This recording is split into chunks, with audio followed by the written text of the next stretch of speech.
नमस्कार दोस्तों, स्वागत है आपका एक और नई वीडियो में। आज हम बात करने वाले हैं, ट्रंप ने कन्फ्रंट कर दिया है साउथ अफ्रीका के रमफोसा को with false claims of white genocide. देखिए, इन दोनों के बीच में मीटिंग हुई थी जिसके अंदर ये साउथ अफ्रीकन प्रेसिडेंट हैं और ट्रंप जो थे वो ओवल मीटिंग में बैठे हुए थे। तो बैकग्राउंड कॉन्टेक्स्ट क्या है इस बात का हम ये देख लेते हैं। इनका नाम है साइरिल रमफोसा, जो कि वॉशिंगटन गए थे। यह साउथ अफ्रीकन प्रेसिडेंट है। इनका एजेंडा यही था कि ये ट्रेड, डिप्लोमेसी और यूएस अफ्रीका के रिलेशंस को बेहतर करें। ये जो एक अनएक्सपेक्टेड टर्न ले लिया है जब प्रेसिडेंट ट्रंप ने उनको एक ऐसी वीडियो दिखाई जिसके अंदर एलिगेशन लगाए गए ट्रंप के द्वारा कि वाइट जेनोसाइड हो रहा है साउथ अफ्रीका के अंदर। तो व्हाइट जेनोसाइड क्यों हो रहा है साउथ अफ्रीका के अंदर, अब ये जान लेते हैं उस वीडियो में क्या था। देखिए, वो जो वीडियो था उसके अंदर ट्रंप ने बताया है कि जो उसमें प्रोटेस्ट सीन्स दिखाए गए विथ व्हाइट क्रॉसेस। तो ये जो व्हाइट क्रॉसेस थे, इनको ट्रंप ने मिस रिप्रेजेंट करके मास ग्रेव्स बता दिया है। उधर उस वीडियो के अंदर रोड थी जिसके अंदर व्हाइट क्रॉसेस लगे हुए थे, तो ट्रंप ने इसको मास ग्रेव्स बता दिया।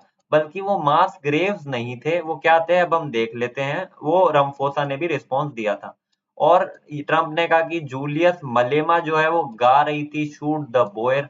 देखिए, बोयर जो है वो डच या जो व्हाइट लोग होते हैं उनको कहा जाता है। शूट द बोयर का मतलब तो आप समझ ही गए होंगे फिर।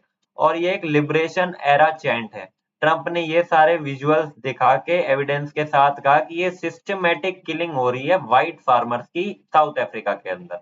तो रमफोसा ने इसमें रिस्पॉन्स ये दिया है कि जो क्रॉसेस वो दिखाए गए वो सिंबॉलिक थे और पार्ट ऑफ प्रोटेस्ट थे, ना कि एक्चुअल ग्रेव्स। और जो चैंट है वो हिस्टोरिकल सॉन्ग है जो indicative of current government policy के अंदर नहीं आता है। और एम्फसाइज किया गया साउथ अफ्रीका का commitment to a multi party democracy and racial reconciliation. आगे हम देखते हैं क्या हुआ है। जो स्टेटिस्टिकली अगर हम बात करें तो स्टेटिस्टिकली रियलिटी में जो जेनोसाइड क्लेम हुए हैं उसके ऊपर अब हम बात कर लेते हैं।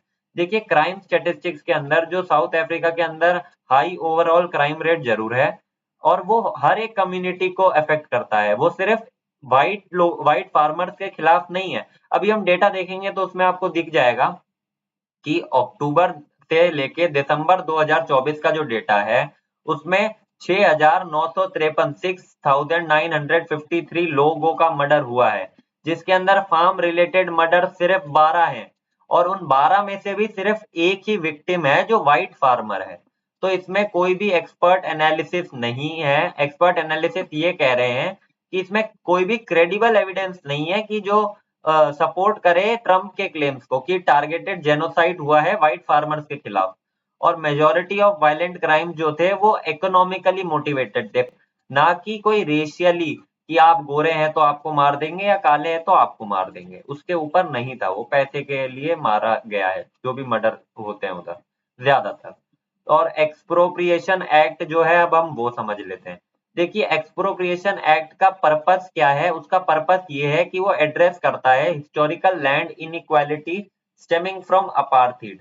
देखिए, अफ्रीका के अंदर अपार्थीड जो है वो बहुत फेमस रहा है, जिसके अंदर अफ्रीका में जब व्हाइट लोग रहते थे तो व्हाइट लोग जो गवर्नमेंट थी अफ्रीका की वो व्हाइट लोगों को बहुत ज्यादा फेवर करती थी और अपने खुद के ही सिटीजन्स को, साउथ अफ्रीकन सिटीजन जो ब्लैक थे, उनको प्रताड़ित करती थी या फिर मैं कहूं तो एक्सप्लॉइट करती थी। तो वो एक्सप्लॉइटेशन के खिलाफ उधर प्रोटेस्ट हुए थे। तो उसके बेसिस पे ये एक्सप्रोप्रिएशन एक्ट लागू किया गया था। इसका पर्पस ही ये था कि जो भी हिस्टोरिकल लैंड है जो इनइक्वालिटी वाइड हो रही है अपार्थीड के बेसिस पे, वो रिमूव की जा सके। और ये जो है ये लैंड एप्रोप्रिएशन जो है वो without compensation under specific conditions आता है। तो मतलब गवर्नमेंट जो है वो बिना किसी कंपनसेशन दिए उसका किसी का भी लैंड ले सकती है। पर इसको ट्रंप ने मिस इंटरप्रेट किया है। और मिसकंसेप्शन क्या, ट्रंप ने ये बोला है कि सजेस्ट किया कि टारगेटेड सीजर्स हुए हैं फ्रॉम व्हाइट फार्मर्स, मतलब व्हाइट फार्मर्स का ही लैंड लिया गया है। बल्कि ऐसा रियलिटी में नहीं है।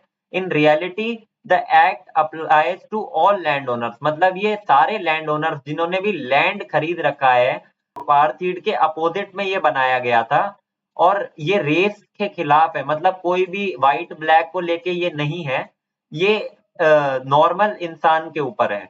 AIIMS for equitable land distribution and social justice, कि सबको लैंड मिल पाए, एक ही रेस के लोग बहुत ज्यादा लैंड अक्यूमुलेट ना कर पाए, इसलिए ये लागू किया गया था और इसलिए ये एक्ट बना था। तो 2024 का एप्रोप्रिएशन एक्ट के अंदर परमिट करता है land redistribution without compensation under specific condition, जो कि टारगेट करता है इनइक्वालिटी को, ना कि रेस को। ये आप ध्यान रखिएगा क्या कहा गया है। और जो लैंड ओनरशिप हिस्ट्री रही है वो हम देख लेते हैं। जो व्हाइट साउथ अफ्रीकन है वो 8% ऑफ पॉपुलेशन है, सिर्फ 8% है, 10% भी नहीं है। और वो 70% प्राइवेट फार्मलैंड होल्ड करते हैं, ओन करते हैं अपने पास 70% प्राइवेट फार्मलैंड। क्यों? क्योंकि अपार्थाइड एरा पॉलिसीज ऐसी थी। तो इसको हटाने के लिए एप्रोप्रिएशन एक्ट लाया गया है, ठीक है। और हम इंडियंस को इससे क्या सीखना चाहिए, इंडिया को इससे क्या सीखना चाहिए? हमें इंडियंस को इससे ये सीख लेनी चाहिए कि इंडिया को ट्रंप पे पूरी तरह से भरोसा नहीं करना चाहिए। यूएस हमारा कोई क्लोज अलाई नहीं है। यूएस ने हमें फ्रेंड जरूर कहा था इंडिया को, पर इसने कोई फ्रेंड वाले काम किए नहीं है, क्योंकि कोई भी फ्रेंड नहीं होता है ग्लोबल पॉलिटिक्स के अंदर। इसका एग्जाम्पल भी हमको दिख गया था जब ट्रम्प ने ऑर्डर दे दिया था एप्पल कंपनी को कि वो मैन्युफैक्चर करे आईफोन्स यूएस के अंदर ही, जबकि उसको पता था कि एप्पल जो है वो अपना प्रोडक्शन शिफ्ट कर रहा है चाइना से इंडिया की तरफ। तब भी यूएस ने ऐसा कदम उठाया। और इंडिया को क्या करना चाहिए? इंडिया को परचेज करने चाहिए वेपन्स और डिफेंस मटेरियल सिर्फ फ्रांस और रशिया से, यूएसए से नहीं लेना चाहिए, क्योंकि वो हमारे ज्यादा क्लोजर अलाइज है और इन्होंने हमारी ज्यादा हेल्प करी है यूएस से, अगर हम देखें तो। इससे हमारा ग्लोबल स्टैंड क्लियर होगा और डोमिनेंस भी वर्ल्ड में दिखेगी। आगे हम देख लेते हैं कि डिप्लोमेटिक फॉलआउट और ग्लोबल रिएक्शन क्या रहा है।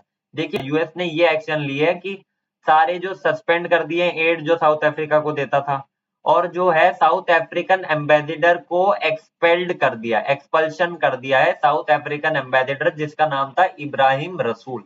ये उधर का साउथ अफ्रीकन एम्बेसडर था यूएस के अंदर, जिसको अब निकाल दिया गया है। Admission of 59 white south African refugees, तो ये भी एक बड़ा कदम उठाया गया है यूएस ने साउथ अफ्रीका के खिलाफ। और साउथ अफ्रीका का क्या रिस्पॉन्स रहा है? साउथ अफ्रीका ने क्रिटिसाइज किया यूएस की पॉलिसीज को कि ये रेशियली एक्ट कर रही है। आगे हम देख लेते हैं मीडिया और पब्लिक रिएक्शन क्या रहा है। जो देखिए साउथ अफ्रीकन मीडिया है उसने ट्रंप को फ्रेम किया है एज रेसिस्ट मिस इन्फॉर्मेशन, कि ये जो है जानबूझ के ऐसी चीजें कर रहा है। और जो पब्लिक का सपोर्ट आया है वो रामाफोसा की तरफ ही आया है, चाहे वो हम डिप्लोमेटिक, और उसको कहा गया है कि वो डिप्लोमेटिक और रिस्पेक्टफुल तरीके से बात की है उसने। पर ट्रंप ने जो है बहुत बदतमीजी से बात करी, जो हम देख सकते हैं। तभी उसको रेसिस्ट मिस इन्फॉर्मेशन करके भी रिमार्क दिया गया है। इंटरनेशनल न्यूज के अंदर हमको पता चला है कि ट्रंप को वाइडली कंडेम किया गया है, और जो outlet stressed the importance of fact in diplomacy, कि ट्रम्प जो है उसने गलत फैक्ट्स शो किए हैं। इससे समरी क्या निकलती है कि ओवल ऑफिस मीटिंग, देखिए जो पर्पस था वो तो था इम्प्रूव हो सके यूएस साउथ अफ्रीका के बायलैटरल टाइज, पर जो आउटकम आया है वो ओवरशैडोड हो गया है ट्रम्प के वीडियो क्लेम्स और वीडियो प्रेजेंटेशन की वजह से, जिसकी वजह से एक स्पार्क क्रिएट हुआ है, इंटरनेशनल कंट्रोवर्सी हो चुकी है। और इसका कोर इशू जो है वो miss information versus fact based foreign policies है। आगे हम देख लेते हैं। आज के वीडियो के लिए इतना ही। मैं अपने सारे रेफरेंसेस जो है इनका धन्यवाद करना चाहूंगा। जय हिंद, जय भारत।